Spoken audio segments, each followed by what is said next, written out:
რუსული მუსიკა, რომელიც ზაზა ურუშაძემ გამოიყენა, განზრახ, რა თქმა უნდა, იმიტომ რომ 90-იანებში და 2000-იანებში საქართველოში განსაკუთრებით სულ უსმენდნენ და ძალიან პოპულარული იყო რუსული მუსიკა და ლექსოს და ქეთის მცხეთისკენ დაძრული მანქანა, როდესაც არის, მაგ მომენტში გაისმის მანქანაში, სანამ ქეთის სამწუხაროდ მოკლავენ მალიშ, გლუკოზას მალიშ.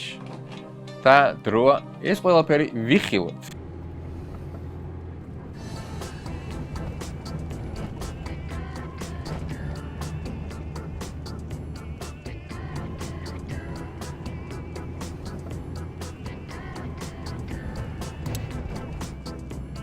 ლექსო რა ხდება? უკან არ გაიხედო. ის მანქანა არ მომწონს. თბილისიდან მოყვება.